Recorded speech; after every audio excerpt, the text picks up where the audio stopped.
ये ऑप्शन आता है आपका, वो फॉर्मेट ऑप्शन आता है। अब ये फॉर्मेट में क्या रहेगा, इसमें दो चीज़ है, एक तो वर्ड रैप है और एक यहाँ पर है फॉन्ट।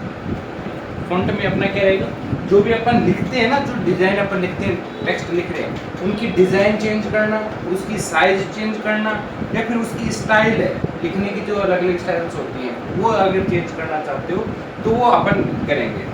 देखिए मान लीजिए अपन ने कुछ यहाँ पे लिख रखा है, IISc कंप्यूटर एजुकेशन लिख दिया है, या फिर IISc कंप्यूटर सेंटर लिख दिया, जो भी। अब आप टेक्स्ट को थोड़ा सा ध्यान से देखोगे तो थोड़े झुके हुए आ रहे हैं, टेक्स्ट आ रहे हैं क्या, थोड़े ऐसे झुके हुए।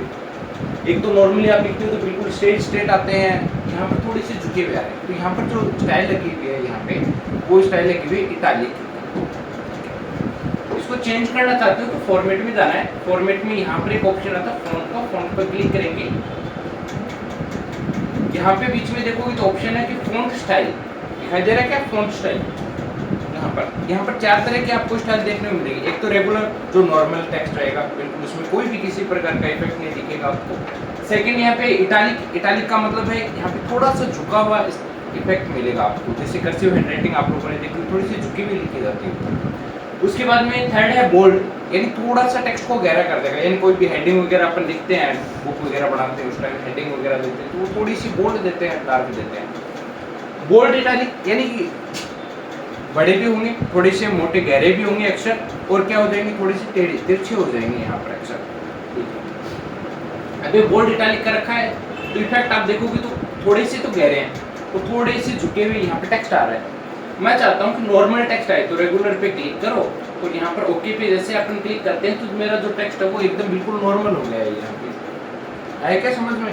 यहाँ पर कोई और इफेक्ट यूज करना तो और इफेक्ट यूज कर सकते हो, जैसे फॉर्मेट में फॉन्ट पे जाओ आप, इटालिक करना है ओके कर दो। देखो अब थोड़े से झुक जाएंगे, बोल्ड नहीं हुआ, नहीं बोल्ड नहीं हुआ, अब थोड़ा सा झुक गया है टेक्स्ट। इसके बाद में नेक्स्ट है यहाँ पर ओनली बोल्ड करना है मेरे को, तो फॉर्मेट में जाओ फॉन्ट और यहाँ पर बोल्ड पे क्लिक कर दो, ओके कर दो। यहाँ पे आप देखोगे थोड़े से टेक्स्ट जो थे वो गहरे हो गए, डार्क हो गए। ये तो है स्टाइल आपकी फॉन्ट की। डिजाइन की बात करो, फॉन्ट अगर मैं चेंज करना चाहता हूँ, अभी जो फॉन्ट मेरा जो चल रहा है वो कैलिब्री नाम करके जो फॉन्ट है वो यूज हो रहा है। यहाँ पर अलग अलग लगभग आपको 100 से अधिक यहाँ पर फॉन्ट्स आपको देखने को मिलेंगे। जो भी फॉन्ट आपको अच्छा लगे, जो भी डिजाइन आपको अच्छी लगे वो यहाँ से चूज कर लो। या तो आप क्या करोगे, माउस का जो बीच वाला जो बटन है ना, यहाँ पे आके स्क्रॉल कर लो, देखो या तो स्क्रॉल हो जाएगा। अगर आपका माउस स्क्रॉल वर्क नहीं कर रहा है तो अपन क्या करेंगे, यहाँ पे माउस लेके जाएंगे, माउस का फर्स्ट बटन से इसे पकड़ेंगे और इसको नीचे या ऊपर लेके जाएंगे तो ये ऑटोमेटिक क्या हो जाएगी, स्क्रॉल होगी। यहाँ पे आप देखोगे तो अलग अलग डिजाइन आ रखी है जैसे फॉन्ट्स की। यहाँ पर कुछ आपको सैंपल दिखा के देगा कि आपका जो टेक्स्ट है वो डिजाइन है वो किस प्रकार का यहाँ पर बनेगा। यहाँ पर अलग अलग डिजाइन है, आप देखोगे तो अलग अलग काफी डिजाइन है यहाँ पे आपको शो हो रही है। मान लीजिए इस प्रकार का करना, देखो इस प्रकार के फॉन्ट करने, जैसे ओके पे क्लिक करोगे तो इस प्रकार के फॉन्ट करेंगे।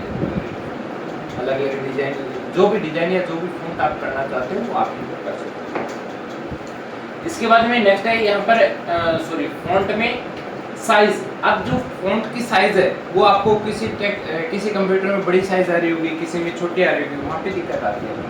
तो फॉन्ट की जो साइज है वो भी अपन चेंज कर सकते हैं। चेंज कर मिनिमम अपन उसको कर सकते हैं 8, कितने कर सकते हैं 8। यहाँ से देखो लाइनों को मिनिमम कितनी है 8 है, 8 से कम नहीं कर सकते साइज को अपन इस नोट पैड के अंदर। ओके पे जैसे क्लिक करूँगा तो ये जो साइज है वो मेरी 8 साइज होगी, 8 पॉइंट या 8 यूनिट अपन बोल सकते हैं, 1 पिक्सल। इसको अगर ज़्यादा साइज करनी है तो वापस फॉर्मेट फॉन्ट और यहाँ से अपन इसकी साइज इंक्रीज कर सकते हैं 14, 16। आप यहाँ पर सैंपल वही चीज़ है, सैंपल ये दिखाएगा कितनी इसकी साइज हो रही, कितनी नहीं हो रही। मैक्सिमम आप कितनी कर सकते हो 72, बेहतर है आप इसकी मैक्सिमम साइज कर सकते हो। मैक्सिमम बेहतर पे क्लिक करो, ओके पे जैसे क्लिक करोगे तो आपकी जो फॉन्ट की जो साइज है, टेक्स्ट लिखने की जो साइज है वो कितनी हो जाएगी 72 साइज। मान लीजिए नॉर्मल जो है उसकी साइज क्या रहेगी 11 रहेगी। यहाँ पर आपको 11 मिल जाएगा। 11 इसकी क्या होती है नॉर्मल होती है। जो नॉर्मल अपन टेक्स्ट लिखते हैं वो अपन 11 की साइज में अपन यहाँ पर लिखते हैं। तो आई थिंक फॉन्ट में तो मेरे ख्याल से कोई दिक्कत नहीं होगी आपको। अब वर्ड ग्रैप देखो क्या होता है। यहाँ पे वर्ड ग्रैप है, इसे क्या करता है। अब अगर यहाँ पे मान लीजिए टिक लगा रखा है, टिक है क्या ऑन है क्या ये यहाँ पे। अब देखो टेक्स्ट लिख रहा हूँ ना, कुछ भी मान लीजिए कुछ भी इस प्रकार से मैं यहाँ पे टेक्स्ट लिख रहा हूँ, कंटिन्यू लिखते जा रहा हूँ। आप यहाँ पे देखोगे तो जैसे मेरा टेक्स्ट वहाँ पर कंप्लीट हुआ तो मेरा जो कर्सर वो ऑटोमेटिक नई लाइन में आ गया, आया नहीं आया, एंटर बटन प्रेस नहीं किया मैंने।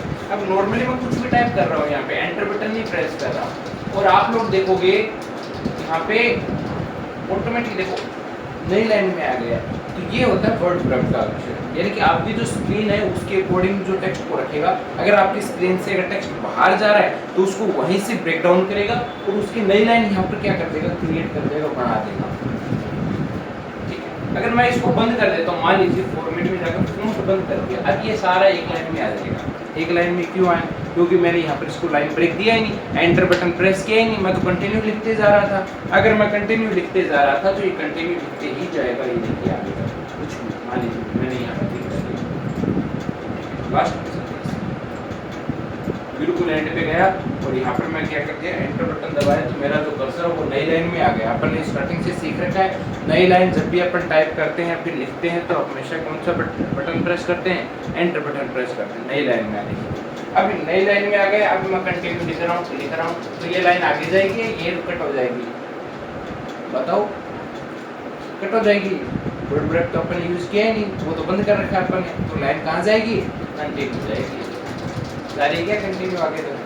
अगर इसी को वर्ड ब्रेक में कर देंगे तो आपकी जो फ़ॉन्ट्स है जितने वो सारे के सारे सिर्फ आपकी जो स्क्रीन आपकी है उसके अंदर आपको शो कर देंगे। यह है क्या, आज आपको साथ में क्या काम करना है, एक तो ये एडिट वाला कंप्लीट हो गया अपना नोटपैड का सारा। कल से अपन नया प्रोग्राम स्टार्ट करेंगे जिसका नाम है माइक्रोसॉफ्ट वर्ड। ठीक है, उसके अंदर अपन और भी जैसे टाइपिंग के इफेक्ट अपन देखेंगे, टाइपिंग करेंगे नोटपैड में, लेटर वगैरह बनाना हो, रिपोर्ट तैयार करनी हो, एप्लीकेशन टाइप करनी हो, वो सारा का सारा काम अपन इसमें करेंगे, वर्ड में करेंगे। इसके